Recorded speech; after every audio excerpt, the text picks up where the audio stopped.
Moi, il me prend le chou avec ces histoires. Une fille comme moi, j'aurais jamais dû épouser un intello. C'est vrai, ça. Faut toujours qu'il donne son avis sur tout. Il a toujours une idée au chaud. Faut vous dire qu'il a du temps pour penser, le Roland. C'est même son activité principale avec l'apéro. Depuis qu'ils se sont équipés en machine à dénoyauter à la conserverie, il a poursuivi le progrès. Alors il préfère ne rien faire que de dénoyauter à la machine. Ah, il est comme qui dirait chômeur. Ah, vous marrez pas. Pour ce qui est d'en avoir dans le melon, filez lui un journal et paf. C'est comme à la télé. Il se met à commenter, tout y passe. Bah moi tout me dépasse. Et en plus de ce que je comprends pas, il y a plein de sujets dont j'ai rien à carrer. Les fusées qui détraquent le temps, moi je fais avec. C'est vrai que quand ça fait chaud, j'ai mal à mes varices et que je tiens plus sur mes cannes. Et puis quand il pleut, j'ai bien mon genou qui me tire. De là en faire une choucroute, moi je dis, c'est la vie, point barre. Roland, lui, faut que ça lui fasse la journée, les fusées. Tout l'intéresse en plus. Tiens, les accidents d'auto. Ah, c'est sûr qu'il préférerait les voir en vrai. Mais bon, il se contente du journal ou de la télé. Oh, celui-là, il devait rouler comme un con. Ah, regarde comment ils ont fait le carrefour. C'est forcé que ça cartonne. Faudrait les flinguer, des mecs comme ça. Puis il embraye sur les écolos, ou la droite, ou la gauche, tous les pourris. Il n'y a que ceux qui picolent qui l'excusent. Ah, vu qu'il fait partie du club, et qu'il se projetonne plus souvent qu'à son tour, même que quand il en tient une bonne, je fais gaffe à mes os, hein. Parce que dans ces moments-là, il a la caresse qui décoiffe, la torgnole limite assassine. C'est pas un câlin, pépère, il fait pas dans le suave. C'est pas un athlète, mais il a la mandale sèche. À moi qui ai une peau qui marque. Oh, je vous dis pas les couleurs que je me traîne des fois. Alors vaut mieux que je la boucle quand monsieur abusé du biberon. Faut dire que tous ces commentaires sont un peu trapus pour moi. L'autre jour, il me dit, qu'est-ce que tu penses de la campagne anti-tabac? Ce que j'en pense? Ben moi, je fume pas d'abord. Enfin, pas directement. Parce que pour ce qui est d'avaler la fumée, ça, avec ce que l'autre m'en fume à longueur de journée, avec ses 2 paquets par jour, bah Roland, lui, il pense que c'est pour emmerder le monde. Chacun fait ce qu'il veut, pas vrai? Le tabac, tu tousses, t'emmerdes personne. C'est ton pognon et c'est toi qui crèves. Alors, je paye, j'ai droit, qui dit mon homme. Faut un peu penser aux mecs qui les fabriquent, les clopes. Ça fait tourner des usines, comme les bagnoles ou les avions. Peut-être que ça tue, mais ça rapporte. Alors les cons qui pensent pas, eh ben il ferait mieux de la fermer. Tout ça, ça s'appelle l'économie. Avec un grand qui dit, ouais madame, c'est comme pour mon pinard. Si les gens arrêtent de boire, ça fait combien de chômeurs en plus? Là, tout est bien.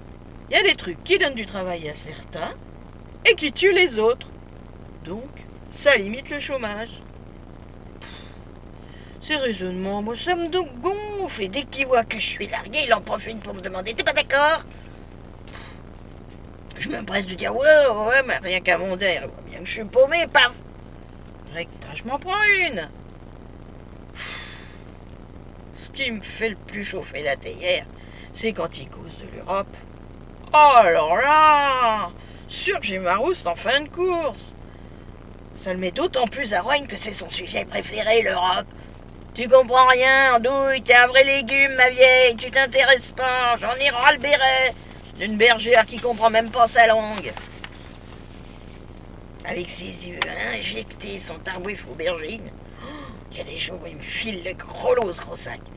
Alors je me casse au Super U, histoire de changer les idées que j'ai pas. Rêver que ce pourri défunte et que je passe mes journées à regarder la télé. Tous les beaux feuilletons avec de chouettes mecs qui fument pas de vieux mégots, qui forcent pas sur la bouteille. Je laisserai refroidir le poste juste pendant les infos et je m'y recollerai après. Des rêves, tout ça, des rêves. Souvent quand je remonte des courses, il pionce dans son fauteuil, son journal sur les genoux, devant la télé qui braille ses mauvaises nouvelles pour personne. Je fais pas de bruit, faut bien qu'il se repose. Et moi aussi. Puis c'est l'heure des informations et toc, c'est reparti pour Bruxelles. Le voilà qui bondit. D'abord, il aime pas les étrangers. Je vois bien comme il est teigneux avec les Arabes de l'immeuble.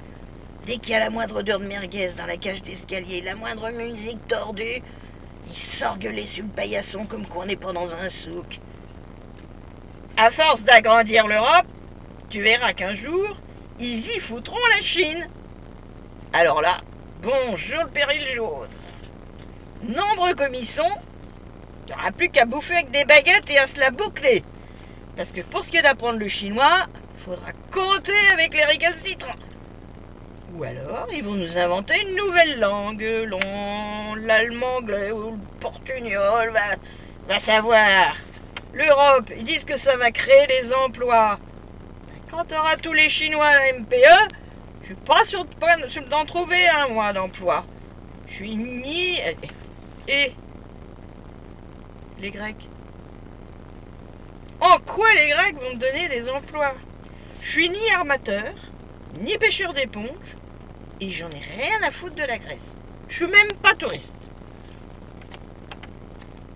Non, mais sans blague, avant de penser à donner du boulot aux autres, faudrait peut-être penser à moi, merde. Je demande que ça, moi, un petit boulot peinard, ou que je finisse pas tard, histoire de pas rater l'apéro. Vu que j'ai mes habitudes chez Francine, si les hommes politiques regardaient pas dans tous les pays à la fois, peut-être qu'ils s'occuperaient mieux de chez nous, et que mon petit boulot, ils me le trouveraient. Ah! Pendant qu'il se vide, j'épluche la soupe, je fais cuire les nouilles. Bref, je l'écoute plus. Comme si j'avais plus d'oreilles. Je le mate du coin de l'œil avec son pif-pivoine. Ah, il a pas une tronche, c'est des grêlons. Rien qu'à le voir, on sait qu'il shoot au Minervois, le philosophe. Avec tout le jus de raisin qu'il a dans le cerveau, on se demande comment il arrive encore à penser. Oh, moi je dis, il est pas sur le point de retravailler, hein. Heureusement qu'il y a ma pension et que je suis proprio de l'appart. Sinon on serait dans une de ces mouscailles. Mais moi, mon père, il travaillait, lui. L'idéal, pour moi, ce serait d'être veuve. Ça, c'est une idée qui me vient souvent. La seule, d'ailleurs. Seulement avec mes jambes et mes éponges, c'est moi qui va partir la première et ce fumier continuera de boire à ma santé. C'est sûr que quand je me vois dans les vides du supérieur avec mes pauvres jambes qui me font souffrir, que je suis obligé de prendre une canne pour m'aider, je fais plus 20 ans. Tiens, écoutez, là qui nous refait sa crise. Il est rendu dans le couloir pour engueuler les jeunes qui rigolent dans l'escalier. Tiens, le pochetron du premier qui renaude. Appelez les keufs. Ah. C'est sûr que les petits ont dit quand il a ouvert la porte. Je me suis approché pour voir. Je sais pas pourquoi. Ma canne s'est foutue en travers. Une petite maladresse. Pouf. Roland est parti la tête la première. Voir ce qui se passait en bas. Comme il roulait, on pensait qu'il s'arrêtera jamais comme il est parti. Puis il s'est posé, bien à plat, le nez sur le carrelage. Il mouftait pas. Quelqu'un est venu le secouer. Ça y est, je me suis dit, c'est comme dans mon rêve. Quand les pompiers sont arrivés, ils l'ont bien regardé. Il y avait aussi plein de flics autour. Il y en a un qui a demandé « Où est la veuve ?» Comme dans mon rêve.